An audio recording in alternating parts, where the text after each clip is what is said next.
pagi untuk kita semua. Selamat pagi untuk suster, teman-teman, dan para dosen sekalian.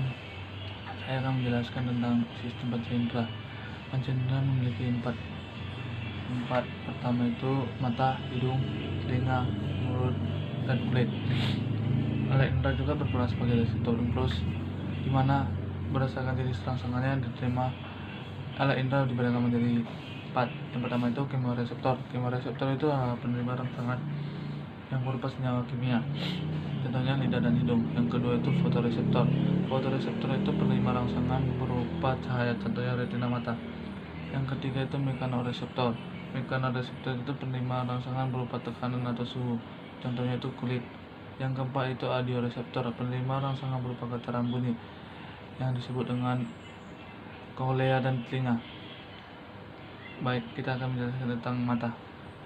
Mata itu memiliki beberapa jenisnya. Yang pertama, kita akan menunjukkan beberapa jenisnya, dan setelah itu kita jelaskan.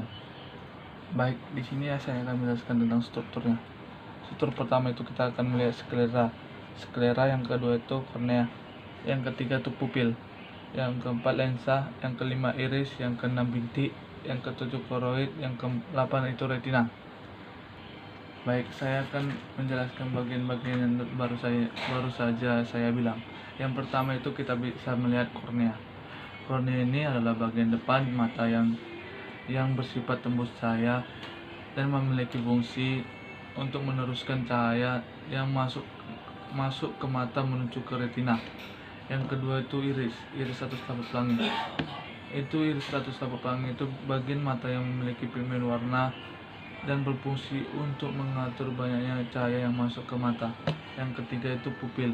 Pupil itu adalah cahaya yang dibentuk pada iris di tengah sebagai lubang masuknya cahaya. Yang keempat itu lensa mata. Lensa mata itu adalah sebagai pengatur fokus bayangan yang dibentuk agar jatuh tepat di bintik kuning atau peta retina. Yang kelima itu retina atau selaput jala. Selaput jala itu berfungsi sebagai penangkap bayangan dan terdiri atas dua bagian. Yang pertama itu bintik mata kuning dan bintik mata buta. Kelainan mata itu yang pertama itu rabun jauh atau miopi, yaitu kemampuan mata yang tidak dapat melihat jarak jauh karena bayangan jatuh di depan mata.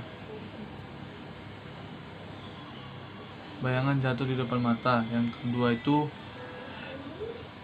rabun dekat. Rabun dekat itu atau hipermetropi. Hipermetropi itu adalah kelainan di mana bayangan jatuh di belakang retina sehingga mata tidak dapat melihat jarak dekat. Kelainan ini dibantu oleh lensa cembung. Yang ketiga itu rabun tua atau fibermetropi. Fibermetropi itu karena melemahnya otot lensa mata. Lensa mata ini dibantu dengan kacamata lensa rangka atau bifokus. Astigmatisme yaitu cacat pada mata yang tidak dapat membedakan garis vertikal dan horizontal secara bersamaan. Kelainan ini dikarenakan karena mata tidak rata. Yang kedua itu hidung. Hidung memiliki lima struktur. Yang pertama itu tulang hidung. Yang kedua itu saraf pembau atau saraf olfaktori. Yang ketiga itu serabut saraf atau kayak rambut-rambut itulah menuju ke otak, itu sarafnya. Saraf hidung pun ada menuju ke otak. Yang keempat itu lendir itu kayak cairan-cairan. Yang kelima itu silia itu ada kayak rambut-rambut di dalam hidung. Hidung juga tersusun dari atas sel epitel dan sel pembau. Hidung berfungsi sebagai indera pembau karena memiliki reseptor pembau atau kemoreseptor pada bagian langit-langit rongga hidung yang disebut dengan sel olfaktori. Pada ujung sel reseptor terdapat juga rambut-rambut silia. Dan selaput lendir yang berfungsi sebagai pelembab. Proses jalan rangsangnya berupa bau dapat dijelaskan pada skema. Yang pertama itu bau yang kita cium di udara akan masuk ke dalam rongga hidung. Setelah masuk ke rongga hidung, dia akan larut dalam selaput lendir. Di selaput lendir dia akan terus diterima saraf pembau atau olfaktori tersebut. Setelah di olfaktori, dia akan menuju ke otak. Setelah menuju ke otak akan diproses dan dianggap seperti bau. Itulah proses jalannya rangsangan berupa bau. Yang ketiga itu, indera ketiga itu adalah lidah. Lidah itu berfungsi sebagai indera pengecap karena memiliki kemoreseptor pada papilia atau tonjolan-tonjolan kecil di permukaan. Kita akan menuju ke struktur dari lidah. Di sini kita bisa melihat bahwa ada pertama sini adalah papilia atau circumflata. Di sini kita melihat adanya bintik-bintik. Itulah disebut dengan papilia circumflata. Yang kedua itu rasa pahit. Rasa pahit itu adalah rasa yang kita rasakan saat kita memakan yang pahit-pahit. Begitu juga dengan rasa asam. Yang keempat itu papilla fungiformis. Papilla fungiformis itu bintik-bintik yang ada di lenjar-lenjar lidah kita ini. Yang kelima rasa asin. Yang keenam itu papilla filiformis. Papilia pengecap pada lidah dibedakan menjadi 3. Yang pertama itu papilia filiformis. Papilia filiformis itu berbentuk benang tersebar di seluruh permukaan lidah. Yang kedua itu papilla circumflata. Papilla circumflata itu berbentuk seperti huruf V dan terdapat pada daerah dekat pangkal lidah. Yang ketiga itu papilla fungiformis. Papilla fungiformis itu berbentuk palu dan terdapat pada tepi lidah. Indera selanjutnya kita akan masuk ke telinga. Telinga itu berfungsi sebagai indera pendengar karena memiliki audio reseptor di dalam saluran kornea.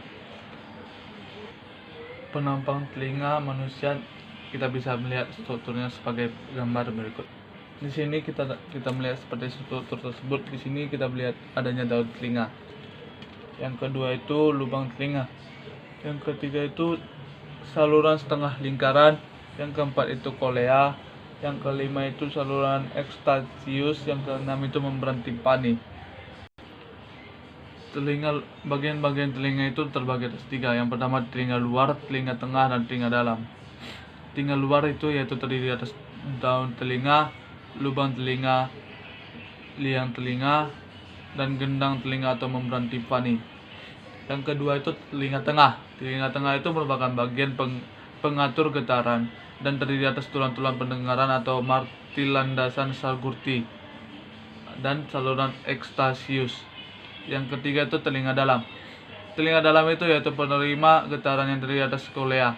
Kolea itu seperti rumah siput. 3 saluran setengah lingkaran terdapat alat keseimbangan bersama equilibrium atau tangkap bundar tingkap oval dan tingkap jorong. Urutan peristiwa sehingga bunyi dapat didengar oleh manusia. Yang pertama itu getaran suara masuk ke dalam saluran pendengaran. Masuknya saluran pendengaran itu akan masuk ke gendang telinga bergetar. Setelah gendang telinga bergetar diteruskan ke tingkap jorong. Selanjutnya akan menuju ke cairan limfa di kolea bergetar. Yang keenam itu saluran pendengaran. Dan selanjutnya setelah masuk ke saraf pendengaran itu akan menuju ke otak. Itulah dari urutan peristiwa sehingga bunyi dapat didengar oleh manusia.